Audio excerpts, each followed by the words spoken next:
Hello, patrons. All right, so what you're going to hear in this audio clip is the interview that I did with Rod Machado. I think we had this conversation in late May. It's a pretty casual conversation. This is almost the entire thing. He's really a hero of mine. There aren't too many people who are masters of flight instruction, but Rod sure is one of them. So there's a lot of gold in this. Please enjoy and look for the edited version, which is going to be hitting the podcast feed probably this week. So please enjoy. The conversation about experience is what made me contact you. I know that there aren't that many people that stay in flight instruction and really work to kind of perfect it the way you have. You're certainly a role model to me. The way I'm attempting to do just my career is really as a flight instructor. Sometimes I think you can count those people on both hands. I think of like Doug Stewart, and I think of just various other people come to mind, but there really aren't that many of us, And, this is true. This is true. Yeah. So can you just tell me a little bit about your experience? So it says in your website, like over 10,000 hours of dual given. When did you start teaching? How did you amass that experience? Were you writing the whole time? Just maybe how did you get to where you are today? Jason, as a quick summary, I started flying in 1970 and started teaching in late 1973. And that was... I always wanted to be an airline pilot. And as I tell everybody, United Airlines called me in 1976. At that time, I had about 2,500 hours of time in a Cessna 150. And they took one look at me and they stopped hiring for 4 years. So I was the little fish they threw back in. Said, this is all we've got. We got to let the crop mature. So that wasn't in the stars for me. And it's not in the stars for some people. And for me, it turned out that I just wanted to do a flight instructor. It's something I enjoy much more. I enjoy being with people. I'm not sure I would have survived in the airline environment, quite frankly. It's a pretty structured environment with a lot of benefits and a lot of wonderful things that happen to you. Me, I just kind of made my own way as a flight instructor and never really worked for anybody. But what I did do was I did work for people or with people, and always as a contract CFI. I never worked as an employed CFI. I wanted the flexibility to be able to get my own students and to charge my own fees and do the things that I felt were necessary to be able to make a reasonable living in aviation. But in doing that, concomitant with that, I had to make sure I had a way of giving maximum benefit to the people that I worked with. And, thinking about it this way, that when you work for somebody, you have to be making them more money than they're paying you. Well, I wanted to make a reasonable living, so I still had to give something back to the people that I was associating with, such as I walk into an FBO and I say, listen, I bring my own students. I'd like to use your airplanes. And what's the possibility of getting on your insurance? My students will buy your supplies. I'll rent whatever room I need, but I want the independence because I bring my own students in. And if you present it in such a way that there's benefit to the other person, then you can probably do that, barring restrictions at airports that to prevent some flight instructors from, freelancing and what have you. But, if you're clever, you can probably find a way around that. And that's what I did. Not that I was clever. It's just that it's just simply business. Right. It's a very simple concept. And so I did that. And then I started teaching ground school while I was doing that back in 1970. I think it was 1975, and I started teaching a 3-day ground school. And that's where you really kind of, that's the crucible of fire, so to speak, where all the things that we think we know, but really don't, are boiled away down into the essence of what you really know when you have 3 days to stand up in front of somebody and say, listen, this is the way it is. And it was a written test prep program, so you had to be able to put out and to be able to get people to pass the exam. And I taught thousands of students that way. And I'll tell you what, it was quite the education, best education I've ever had. Then I went to work for AOPA in 1970. Well, I went to work as a contract speaker for AOPA in 1978. I kept flight instructing throughout that time, and I traveled into Europe and around the United States doing flight instructor seminars, and nothing quite like standing up in front of a bunch of flight instructors saying, hey, it's this way, as a 26-year-old kid, 25 years old. And one of the older guys says, no, it's not. It's not that way. I think I followed in your footsteps there. I didn't realize you did that job, but I do it for the ASI, the Air Safety Institute, where I'll do flight instructor renewal classes. And you do? I do. I didn't know that. Yeah. Oh, yeah. Excellent. And every now and again, people say, I remember when Rod Machado was up here, and as soon as someone said that, I felt, wow, really, I'm following. And then they follow that with a statement. We thought he'd never leave. So. No, they actually tell me the nicest stories about you. In fact, one guy said that he was in a renewal class with you after you'd stopped teaching him. And he just went on. He said, Rod was so kind. He probably could have taught the entire class, but instead, he just sat there and minded his P's and Q's and did the renewal class with the rest of us and didn't try to show up the instructor, like some of these other guys might. And no, everyone has really nice things to say. So yeah, that was actually, I renewed my CFI about 4 years ago down in San Diego. I had never attended a flight instructor revalidation clinic from that side of the hallway. Normally it was on the teaching side. So, but I had a great time. And the guy that was teaching it was Dr. Jerry Fairburn, who I've worked with for many years and probably one of the brightest minds in aviation. And I just, it was, it's fun being a student, Jason, as you well know. So it was fun being on the other side. I got to tell you a funny story about FIRCs. I was in Germany one time at the Rhine-Main Army Base, and I tell this story. It's to me, it's kind of a funny story that's directly appropriate to FIRCs. I had about 200 American and German flight instructors in the audience, and they renew their CFIs even if they're out of the country. They do it by attending a clinic. So I'm teaching this clinic, talking to these guys, great audience, and an MP walks right up on stage and hands me a note. I mean, he's toting his gun, he's got his helmet on and everything. So I thought, wow, he gives me a note. And I read the note, and I read it silently. It said, "Please evacuate the room. There has been a bomb threat." I thought, whoa.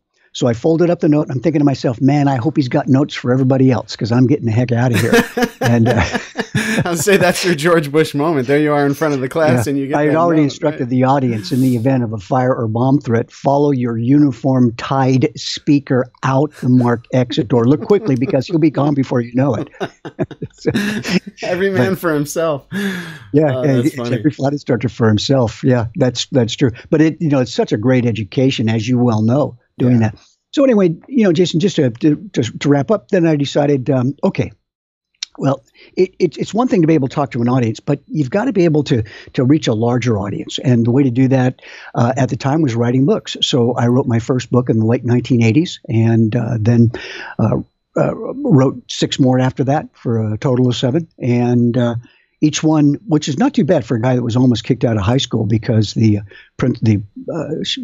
counselor, Sheldon, Dr. Pop was his name, said I'd never amount to anything. Oh, well, he was almost right. And I discovered airplanes, and that changed everything about my life. Yeah. And so then, I've just been very fortunate to make contributions by writing, by developing e-learning courses. It's just fun for me. I just enjoy every single minute of it, as long as I'm learning new things. So kind of like what you're doing, in the sense that you're doing podcasts, which are very, very popular, and you always bring new, interesting insights, which I really like, because the podcast is an excellent idea, because people have a lot of time that cannot be used for anything what I would call constructive or educational when they're driving an automobile. Yeah, it's a good time to think. You can listen to the radio and what have you, but you can't dance, so why listen to the radio? Right. And so consequently, unless you're in a van, then you can dance, of course. But you should stay still, regardless of whatever advanced AI you have in your car. And so with that in mind, your podcasts are very educational, and they're very light. They're very, I would say, wisdom is the right word to express what you do. It's one thing to be a teacher, but it's another thing to have some experience with which to add some gravitas to that teaching. So it's not just teaching information. It's providing insights with which to hook that information on. That's what I would call the wisdom that you bring. It's the connective tissue that makes learning stick. So Thank you. Yeah, that's really a real brief description, by the way, of how that process works. But that's exactly what you do. Yeah, thanks. That's very kind of you. It's nice to hear you say that, of all people. And, I find that we're lucky in my generation, or just anybody getting started now too, and I'm a full, 20 years behind you in flight training, I didn't, if you're talking about flying in the 70s or whatever, I started flying in the mid 90s, right? So when I finally had that experience as a flight instructor, in the early 2000s, there are podcasts, there is YouTube, and I look around in today's world and I see a problem that's always kind of bugged me about flying clubs, but only now it's amplified to the whole world. And that is, a student walks into a flying club or a flight school and they don't know you from the guy that got his CFI last week. I mean, unless they've read your books or heard about you know, and they just can't tell. It's just hard to know. And then I often have students who still even doubt me all the way through the private, because I'm a pretty strict instructor, and I'm very demanding of them, and I'm asking them to do things that so-and-so wouldn't ask them to do, and so-and-so doesn't require that many checklists, and there's no pre-takeoff briefings in his program or whatever. And by the time they get to their instrument, that's when I get the thank you call. When they go for their instrument rating and they get a different instructor, somebody will call me and say, hey, this new guy I'm working with says, thank you, go tell your first flight instructor, thank you. Right. But it was, a year and a half later. And now with YouTube in today's world, it's like a nation of dilettantes. It's like anybody can be an expert if you say, I'm an expert, and you just have to stand up. And in some cases, I see people literally just claiming things that seem impossible, but nobody really knows the difference. Yes. Do you have any insight there on how if I'm on the other side of it, if I'm a student getting into training, whether or not I'm looking on YouTube or I'm walking into a physical building, how can I tell an instructor, or do you have any tips for somebody on that side of the game? Yeah, I do. I realize that that's a very big problem. As you say, the instant expert, it takes about 10 years, according to Malcolm Gladwell. And this is it's a reasonable position to take, that in order to be an expert in anything, it takes about 10 years. 10,000 hours, 10 years of experience to be able to claim yourself as an expert. And I don't even know what that means, to tell you the truth, but it has to convey some level of knowledge and ability that is discernible versus somebody that just started flight training, which of course, or flight instructing, which they can still be very good. But then there's the expert, Bill Kirshner, Barry Schiff. There's no doubt about that, versus new kid on the block whose name is Al Timoter, changed his name so that he could fit into aviation very quickly, and or Buzz Lightyear. Never fly with anybody named Buzz Lightyear. But with those two things in mind, both can be good instructors, and I think the essence of that, number one, is there's an old Chinese saying that goes, it's better to look for an instructor, a good instructor, for 3 years versus to spend even 3 minutes with a bad one.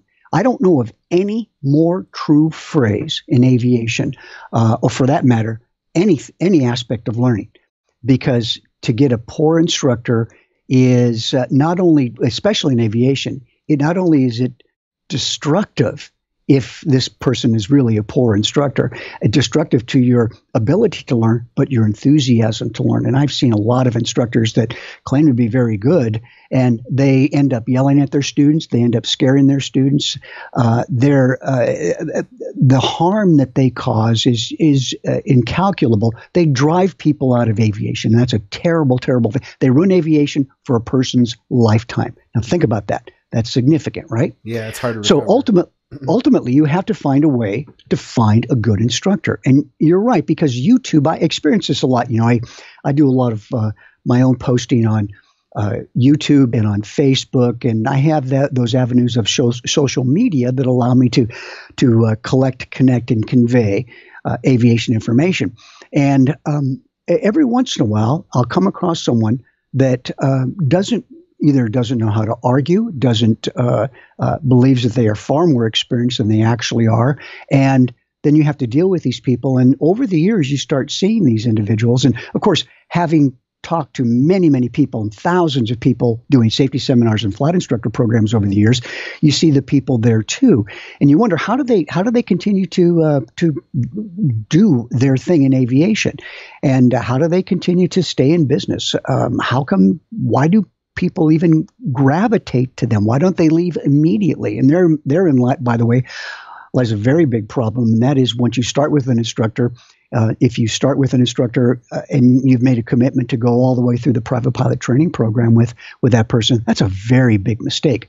All new attempts, all new initiations with flight instructors should be nothing more than 2 to 3 lesson commitments with a stated reevaluation period right after that. So you can say, hey, listen, in essence, if this person can rub an entire city the wrong way with how he talks, with how he or she teaches, then you can say with some degree of comfort, listen, you and I really should go our separate ways. We have different desires and ambitions, and I'm going to go look for somebody that's more adaptable or appropriate for my learning style. And that's perfectly legitimate. But a lot of people don't realize they can do that.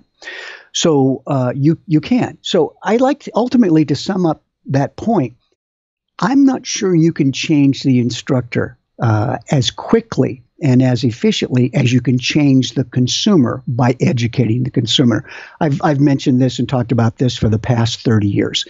It's ultimately, if you can get people that are aspiring to be pilots to think more carefully about the flight instructor they pick and to know what the difference is between a good and a bad instructor, then you make, I think, a more permanent positive change in aviation. And if you look at my website, my blog at rodmachado.com, I have an article that's probably one of the most popular articles I have up there. It's called Bad Instructors, How to Identify Them. Yeah, I've seen that on Facebook. It's unbelievable, the things they put up there. I say it's unbelievable. It's believable to me because I've been in the business for so long. I've heard these stories, and I've seen so many, and I've had so many of the students from bad instructors. Yeah, me too. And can you give me a couple? I mean, I've seen that on Facebook, but to be quite honest, I've never clicked on it. I mean, are there 2 or 3 highlights you can give us from that blog? Like, what are some traits? How do we know right away?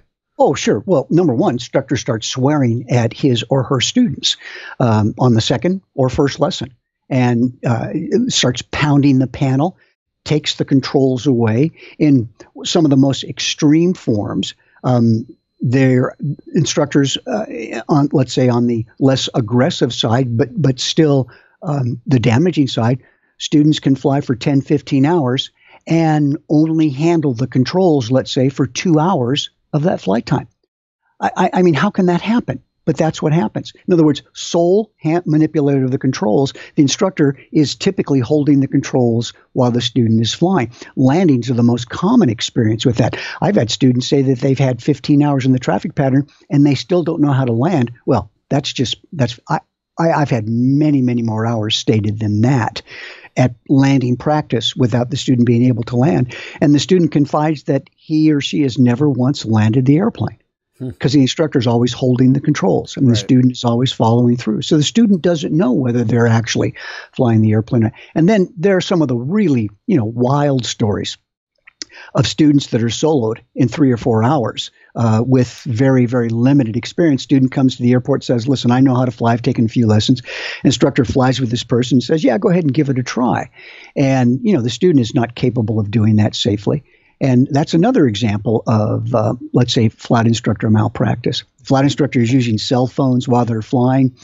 Flight instructor is falling asleep while they're flying. And, it just runs the gamut. So that article, though, is a very good article to read if you really want to explore the full spectrum of what bad behavior is in the cockpit. Yeah, I'll definitely make it a point to do that. And I also find that sometimes it's a little bit more subtle than that too. Like, at least from where I'm sitting, because like I said, there's a lot that I demand that other instructors don't. And most of it comes from experience, like making mistakes early on. Just a quick example of that. I think they took this out of the instrument pilot ACS, but as you know, when it was the instrument PTS, you had to do taxi turns on the taxiway to verify that the turning instruments were operating properly, right? So that your attitude indicator is not banking, your turn coordinator is moving in the right direction, ball moves outside, numbers increase right, decrease left, that kind of thing. And so initially I didn't teach that to my private pilot students because it's not on the private pilot PTS. But then they would come back to me to do an instrument rating, and I would realize, boy, the law of primacy is making this really hard to add into their game now, thinking like, I wish I would have just handled this up front. I wish I would have just taught the private pilot to check those turning instruments. So it became something that got added back to my private pilot syllabus, only based on the experience of being out there on the flight line and teaching and that kind of thing. And so now when a student comes to me, I have various little things that I like to teach up front. And I guess what I'm getting at is how, like, often when a student comes in and meets an instructor, it becomes about their personal relationship. I like this person. This person makes me feel good. They don't yell at me. We have a good time flying together. How would you know if that's not enough? Is there a way to know? Yeah, well, there's a couple of ways to do that. Number one, reputation is everything, Jason. So if a person has a good reputation, then that must manifest itself in several different ways. Number one, let's say 9 out of 10 students that they recommend pass their check rides. That would be one good way to evaluate a CFI. The other one is that the students that fly with that instructor enjoyed the process. Why we would not have, if I were attempting to learn something new and I knew that a flight instructor or the instructor was the most valuable component in my success in that process, I would interview that person's students. I would say, listen, I need to talk to a couple of your students to make sure that what I'm getting into is going to work for me. And that's as personal as it has to get. But the fact is that you're the consumer. You deserve to know. And so we can assume that if a doctor is a bad doctor, he probably doesn't have a license anymore. Or if he does, it's a fishing license and not a medical license. But we can't assume that with a flight instructor because the FAA is not very the FAA has very limited tools with which to deal with bad flight instructors in this case. Yeah. In fact, if I may take just a second to tangent off here, yeah. The ATP has a requirement that you, in order to be an airline transport rated pilot, to earn an ATP certificate, you have to be of good moral character. And I posted on my Facebook site a while back. I said, why is that not also a good requirement for CFIs to be of good moral character? Oh, I saw that and I loved it. Yeah, is that asking too much? I totally agree. I could not believe the resistance to the idea from some of the more senior and young members on Facebook in my group, and their worry, of course, was that government will, supersede our liberty and restrict us with their, overburdening demands for good moral character. And I simply said, ATPs have had this requirement for over 70 years, 65 years. Tell me where it's been abused. In the last 25 years, only 25 cases have been brought under the aegis of poor moral character. And very few of those end up in convictions because it's very difficult to convict somebody on that. But it's the fact that it can be used as a, let's say, if not a cudgel, a reminder that flight instructors have a responsibility to be of good moral character. And when somebody's really, really bad, then you have a means of removing him or her. But I'm still nonplussed. Nobody proffered even a reasonable argument as to why it's a bad idea, other than some emotional concerns about the government, abusing its privilege, which hasn't happened. Right. But so getting back to your point, though, on good flight instructors and finding a good one, the way you know is by looking at their reputation. But there's also one other thing that I think is extremely important. The fact is that you could be a very good flight instructors are not made on the basis of whether the FAA during the check ride passes them or not. Because passing a flight instructor check ride with an FAA inspector in no way guarantees you're going to be a competent instructor. In fact, it's largely irrelevant whether or not the FAA passes them on their check ride or not. And I say that with caveat. The check ride for the CFI rating is a demonstration of your ability to pass the CFI check ride. What determines whether you're a good instructor or not, more than anything else, is your character. Mm-hmm. Is your character. Because remember, all the bad CFIs out there passed FAA check rides. Yeah. Yeah. So it's completely irrelevant as to whether you're a good instructor because the FAA passed you. Your character determines whether you're a good flight instructor. And now, you should be, of course, a good instructor, but more important than anything else, if you have good character, then you have a desire to help people learn. Mm-hmm. In other words, you want to you're providing a service. You want to do the best job you can. And in essence, those are some of the qualities of what I would consider to be good character. You're empathetic, you're trustworthy, you're sincere. You name all the different things that might define a person's character and a good character. And if you find somebody like that, you've got your weight. That's gold. That person's worth his weight or her weight in slow running Hobbs meters because that person's going to do you well. Think about this. You can probably learn to fly pretty much on your own if the CFI of good character sat there and did nothing, as long as he kept you safe. Right. And again, I say that with caveat because that's obviously not the way it should work. Right. But somebody with good character is going to try to help you learn. And once they try to help you learn, as long as they're not interfering with the process, as long as they're not damaging the relationship between you and the instructor, as long as they're not upsetting your psychology. In other words, they maintain an atmosphere of trust. Mm-hmm. And that is an extremely important word because the student has to feel that the person they're with is going to keep them from falling out of the airplane. Believe it or not, that's what some students think when you make a left turn. Right. They'll fall out of the airplane. That's why some instructors will start the right turn first. Yeah. And it sounds strange, but it does give them a sense of comfort when you look over to the right as a student and you see the instructor over there because you know he's not going to let you fall out because you haven't paid yet. Right. So as a result, there's a certain degree of comfort like that. Well, there are many things you can do to make a student comfortable, but you have to let them know that they can trust you. Yeah. That's the key. And that's actually fundamental in any student, any psychologist, therapist, patient relationship. You have to build a bond of trust. Doctor-patient relationship, flight instructor-client relationship. So those are very, very important. So trustworthiness, character, reputation. If you can look at those things and search, you probably are going to do pretty well. And the last one, the limited limited agreement to fly with somebody for, let's say, 2 or 3 hours and then reevaluate at that time. If you like the person, continue on. If you don't, go somewhere else. Right. And never under any circumstance be afraid to stop training with a bad instructor, a poor instructor. If suddenly you find this person is like, the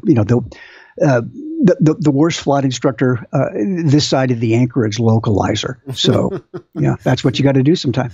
Yeah. And so you mentioned the metric of, passing a CFI check ride on their own. What do you think about first-time pass rates among students?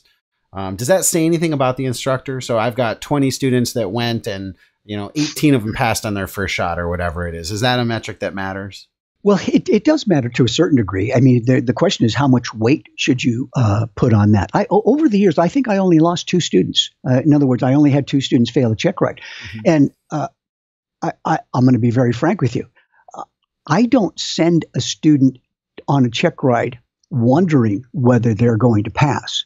I send a student on a check ride with, like 99% confidence, except for some unusual, strange perturbation or uncontrolled experience that happened where suddenly, their mind freezes. They have a brain cloud and they can no longer function for some reason. They just forget something. That happened one time with the student. He was working on his double I. He went up for a double I check ride. He completely forgot how to enter holding. And he already had an instrument. He just mind fizzled. Wow. I don't know, maybe too many fizzies in the 60s. I don't know what his problem was, but he was a nice guy, very smart guy. It just happens. Yeah. The other student I had fail, by the way, was a guy that had an IQ of 100, and his name was Dan. Dan, I forget his last name. It's been so long, but Dan had an IQ of about 150 or 160. I mean, you can tell just by talking to people. He was exceptionally bright, spoke several languages, but he always dressed in farmer's clothes. Always showed up for flight training, had real short hair, kind of spoke with a southern drawl, but this guy was no dummy. Right. He showed up, he went up for his instrument check ride, and he just so happened the day before his front tooth fell out.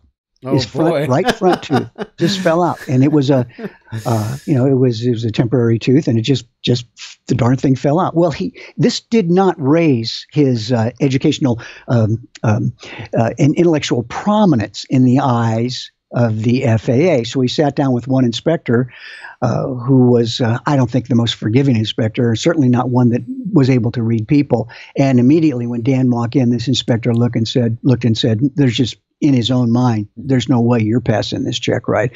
I don't think the inspector treated him fairly at all.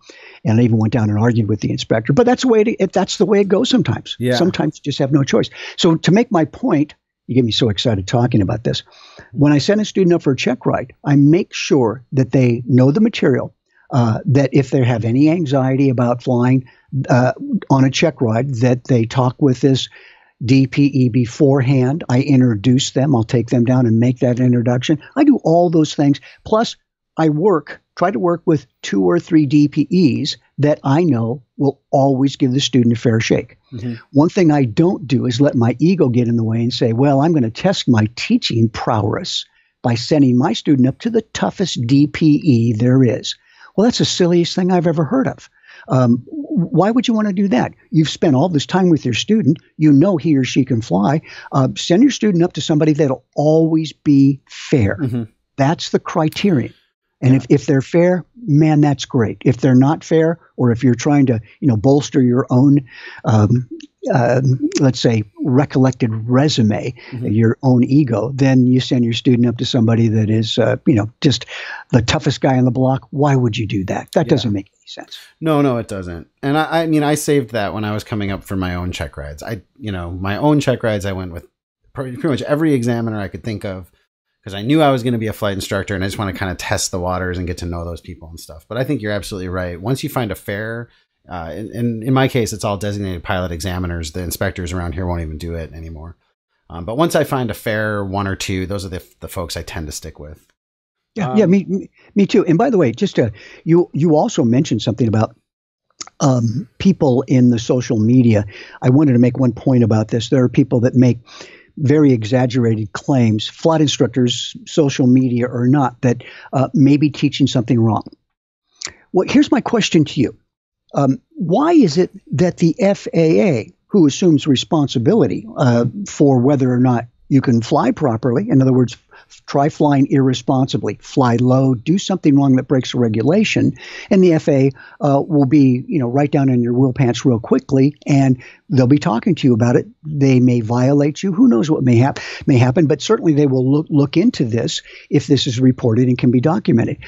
But to me, just as egregious an act is to get up and say something that is so completely wrong that it scares people. It drives people out of aviation, and let's say, just fundamentally wrong. So why should the FAA not get involved in that and then offer some of its constructive insight, its constructive, let's say, remedial discussion with a flight instructor that is acting that way? I cannot answer that question. I really can't. But I mean, I can think of, there are so many young flight instructors online right now, but I mean, there's this one guy, he says he's got about 9,000 hours of dual given, which I find to be an impossible claim. And when I watch the videos, there's one video where he's teaching turning stalls and makes statements about the high wing always breaks first every time, no matter what.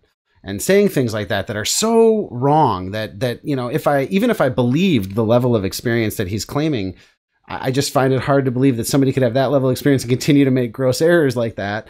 And then just ghosts the comments, not in the comments at all, so that people online from who knows where all over the world are in there arguing about the falsity, saying, well, yeah, that's because there's a higher angle of attack on the high wing, and it's just a spaghetti bowl of misinformation and falsehoods. And I have no idea why the FAA doesn't crack down on that kind of stuff.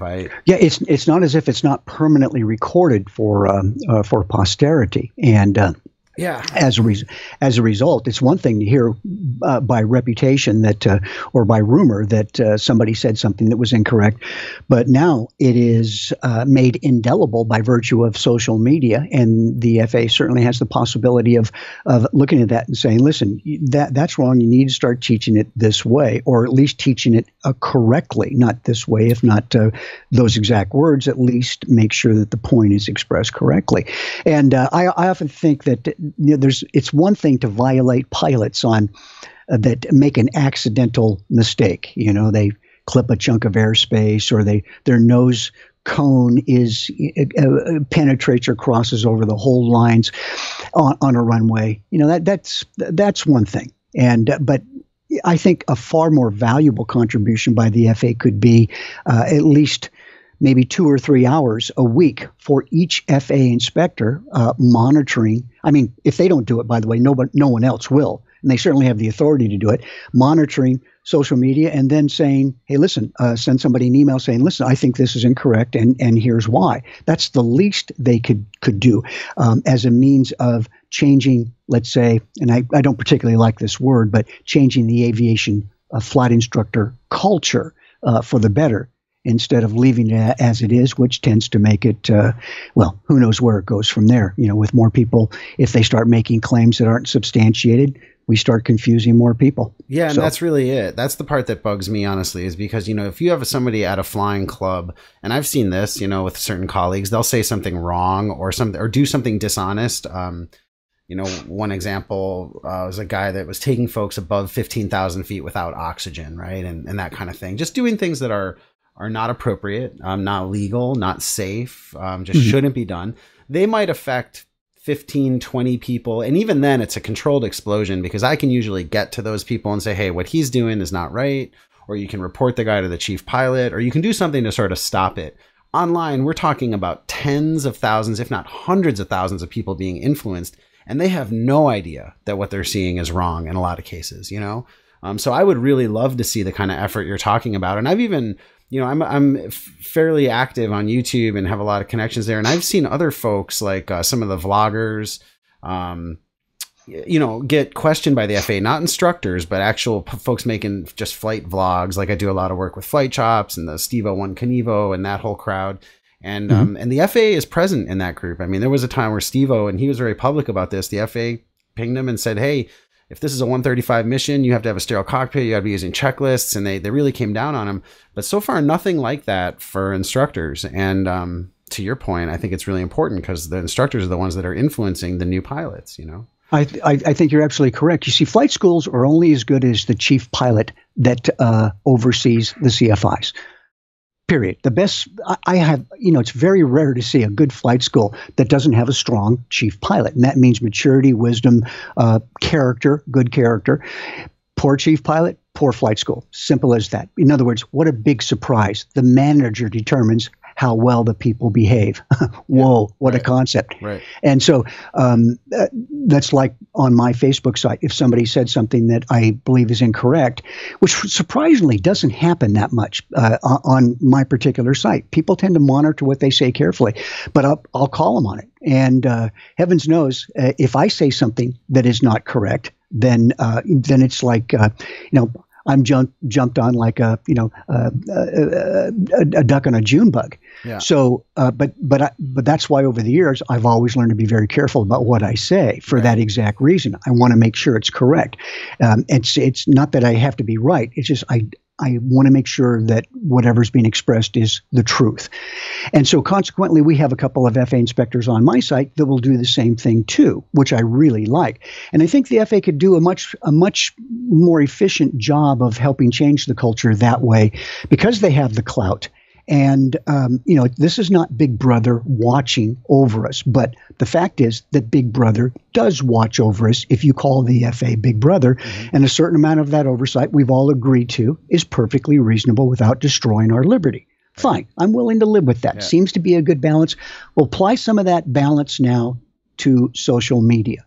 And that's where I think it would be a good deal. So, but other than that, Jason, it's very difficult to when people say, well, we've got to change the flight instructor culture. And I think, it's interesting. Flight instructor culture has changed over the years. Number one, by virtue of social media, because now flight instructors have more information with which to learn, to make perhaps better decisions and what have you. And plus, rumor, if you're a flight instructor that is not very good, it's possible that rumor can spread and you'll have fewer students. And then Adam Smith's market forces are in play here. And that's all fine, well and good. But as far as culture, aviation doesn't really have that. The ability to have that culture be an effective means of control, because we don't have that kind of those kind of connections between each flight instructor at distant airports. And so these cultural memes that kind of like the DNA of culture cannot influence everybody in the culture, maybe pockets of it, but not everybody across the United States, which is ultimately your goal, to have better flight instructors, which again leads us back to the point of why a consumer should be the person, if they're educated, can probably make a best or a better, a bigger change, more permanent change in the culture of aviation, or the level and competency of your average CFI. Yeah. Yeah, and have you suggested that to anybody at the FAA? Because I would imagine somebody in your position has contacts. And have you said so much as what you said here that somebody should be monitoring this on social media? The FAA doesn't tend to want to talk to me too much nowadays. It's because you're so hard on the ACS, I think. Yeah, those folks on the ACS committee over there don't really care much for me. Nice folks. And hey, listen, I can't say I blame them. I gave them no quarter on this ACS deal. It's just not my nature to be a critic like that. Yeah. But the moment I saw that back in 2013, I thought, you have got to be kidding me. Yeah. It was the most unfortunate thing that's been done to aviation, I think, in many, many years. And, the sad part is we'll start seeing the effects of it in a few years. Well, we've already started seeing the effects of it with the ACS not requiring for the commercial check ride full stalls. They don't require a stall. Just bring the airplane up until the stall horn goes on. That's not a stall. That's a hearing test. So your commercial stall exam is a hearing test. And, some of these other things that I won't go into, I've talked about so much. But and I are going to need another hour for that one. We'll have to schedule another call specifically about the ACS. Because I think I appreciate where you're coming from. I think we have slightly different opinions on it. And as far as where the stalls are concerned, I completely agree with you. But we should, that's a whole other topic. Before we get into that one, I wanted to ask you. Absolutely.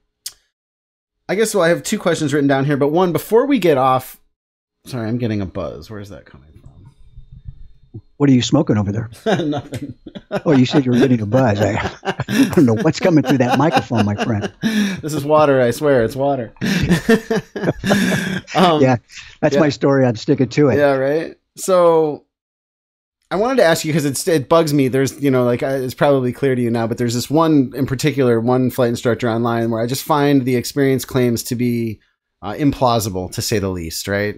This flight instructor is about 30 years old, has spent the last 5 years mostly in the editing studio building videos, and is claiming 9,000 hours of experience, whereas you claim 10,000 hours of experience. I've put 20 years of my life into full-time flying, and I'm probably at 7,000 hours dual given. Can you just give me a feel for how long did it take you to amass that time?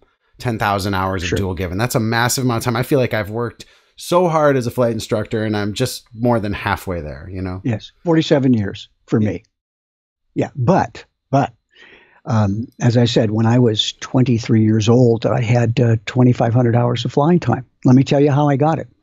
I racked up in 1 year 1,240 hours of dual given. In 1 year, back in 1970, I think it was 1975. And by the time I had started flight instructing 3 years later, and that was the heyday of flight instruction, by the way. I had more students than I could possibly ever deal with. I had 2,500 hours of flight instruction time and an ATP, or 2,500 hours total time and an ATP at 23 years old. Hey, listen, a lot of people do that. But it's easy to build flight time if all you do is spend every day at the airport. Now, the fact is that if a person is not spending every day at the airport, spending a lot of time in the studio, then that claim is less likely. I really can't. It's really hard for me to comment on that. That's something I hope that that students would start, as part of this process of finding a good CFI. I would assume that they would look at that and through this questioning process, start to ask themselves, is this a reasonable claim to make? What do other people say about this person? What is the reputation of this person?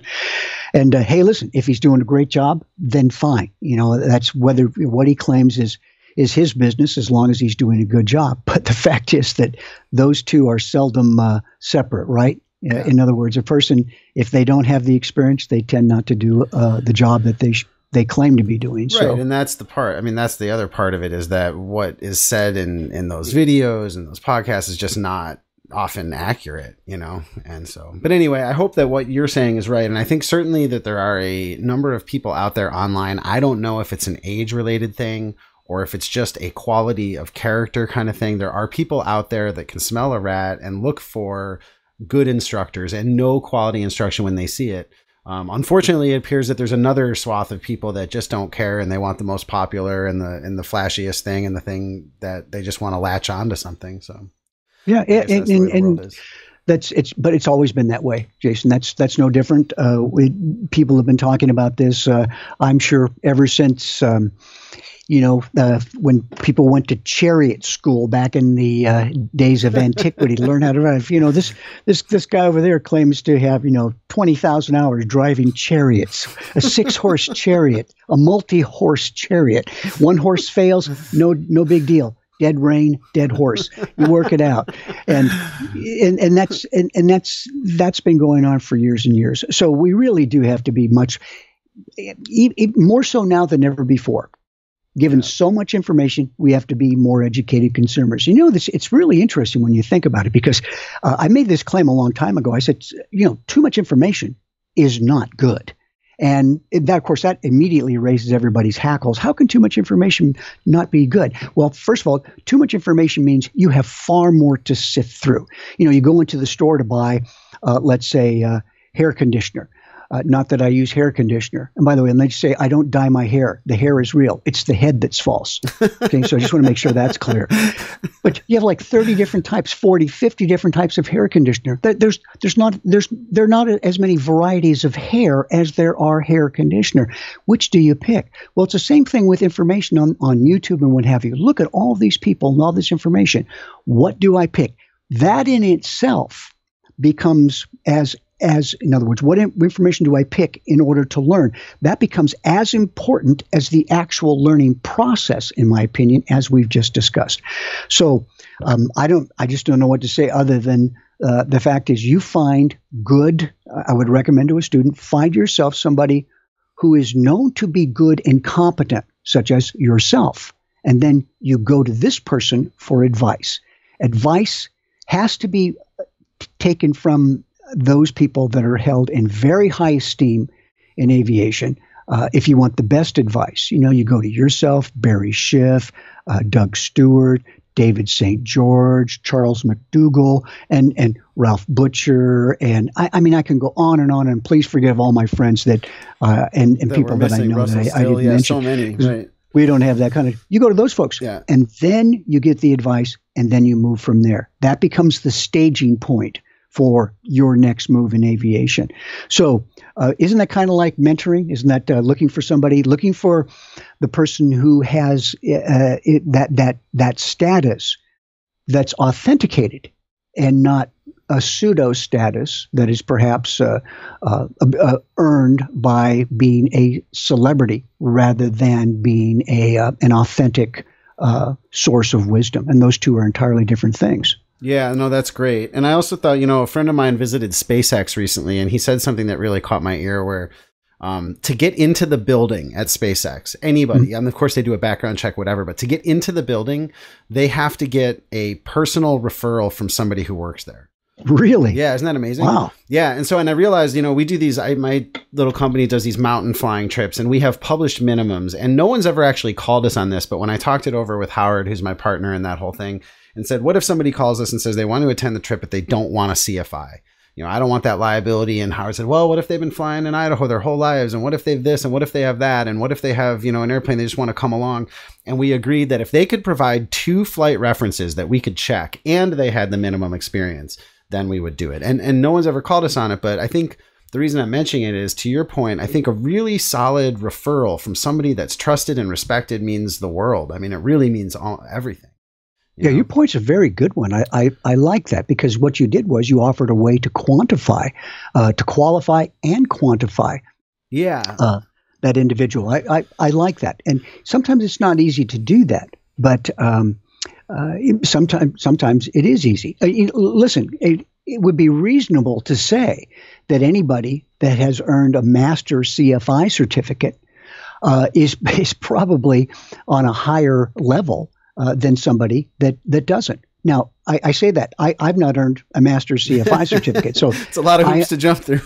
Yeah, so I'm saying this, and it certainly it may not help me, but I have to tell the truth. Right. I would assume somebody, if I didn't know anything else, then I would say that okay, the NAFI and SAFE have that master CFI operation where people jump through all those hoops to become master CFIs. And if you're looking for a CFI, then that might be a place to start. But even before that, though, I think I might reach out to some of the authentic sources of wisdom that are available. And folks, let's put it this way: if you write for an aviation magazine, if you've been in the podcast business like you are for that length of time, and you're still doing well, and your audience is growing, and you are looking at the responses that people have to what you're saying, and they mostly appear to be positive. Of course, you can't get positive responses from every person, because that just does not work like that. Right. But the majority of them, and they proffer these individuals that you're looking to proffer reasonable arguments to support their point. That's the person that you want to go to. In other words, that's the starting point. So, good point on your part, though. I like what you just said, though, about two sources. That's very, very nice. Yeah, because I really thought that, like, if I thought about it in my own experience, the folks that are real problems probably couldn't come up with that. Like the folks probably not. For like a CFI and a chief pilot or somebody that would really get behind them. And I know we're just about to the end of our time here. I think we probably actually even went over our scheduled time, but this has been so much fun. I enjoy talking with you. One thing you said that this is for all the California pilots out there. When you said to me that you never send a student for a check ride unless you are 99.9% sure that barring some brain fry they're going to fail. I mean, they're going to pass. The first thing I thought of was ground instruction. How much do you balance ground with flight training, especially in a place where the weather is always beautiful? Yeah, listen, it's essential. I can't think of the reason that my students have always done pretty well is, listen, I teach with a lot of dedication to make sure that people learn all they need to know. I mean, that's what I do. That's my sole focus. I can't do that unless I give them ground instruction or ensure that they have good ground instruction.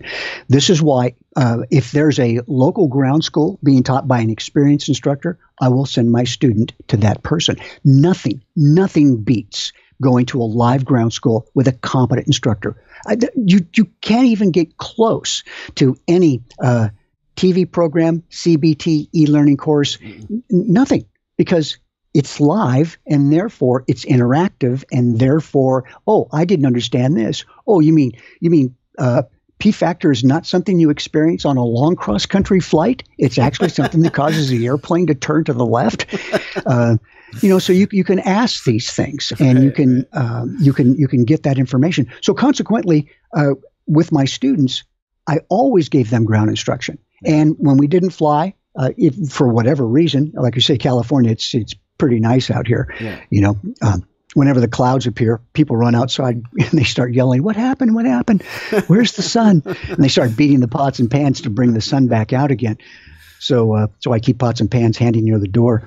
And so if with that in mind, it's essential. Now I have to be realistic because number one, I am in the book writing business and I'm also in the e-learning business. Right. If I can't send them to a real ground school, then I'll send them to a good e-learning course. Yeah. And or give them a good book. And maybe they'll pick one of mine, and maybe they'll pick one of Kirshner's or someone else's book. I don't know. Yeah. But as long as it's a good book, that's the most important thing.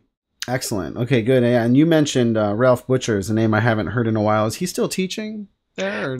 No. He actually retired from aviation. Oh, he did? About 3 or 4 years ago. I knew Ralph back from the early 1980s. One of the most amazing, competent interesting individuals I have ever met in my life. I had a chance to fly with Ralph on several occasions, and occasionally we get together and go out and have lunch. And every time I get a chance to hang with him, it is always a treat. He is, there was a wonderful book written many years ago, and it was titled Zen in the Martial Arts. Mm-hmm. And the book had about 30 stories in it. And it's a really interesting book for any instructor to read, by the way. And one of the stories was about Bruce Lee and Bruce Lee's instructor, original instructor called Yip Man.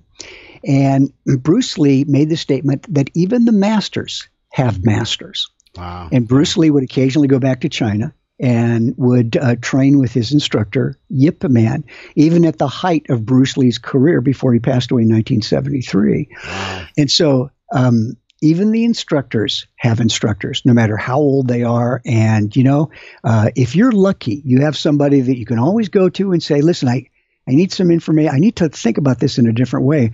And Ralph is my go-to guy. I love it. That's great. Yeah.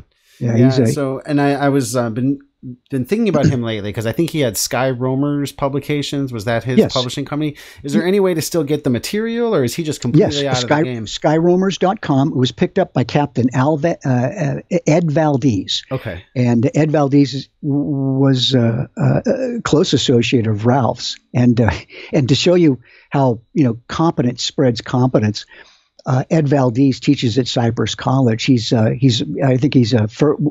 maybe flying back with United Airlines again, but Ed teaches in the simulator program there, and he uses large screen visuals for his Microsoft-based flight simulator, rudder pedals, and yoke. Ed is such an amazing instructor. He's able to teach people the basics of flying through large screen visuals, Microsoft Flight Simulators, Microsoft Flight Simulator as a platform. And these students are acquiring their private licenses in half the time. Oh, wow. Of what, I could tell you a story about a student who only had 2 hours in an actual airplane. Well, 1 hour actually, 2 hours after the flight, that spent 2 simulator semesters with Ed Valdez. And with only 1 hour, went to the airport and told the instructor, I want to take the airplane at 172. I want to take the airplane off and land it. Let me do as much as I can.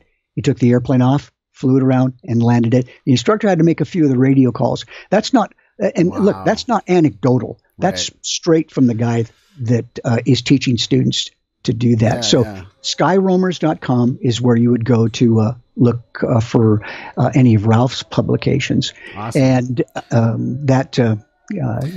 very worthwhile. Yeah. I know some people at Red Bull that would want to talk, or Red Bird that would want to talk to that guy, Ed Valdez.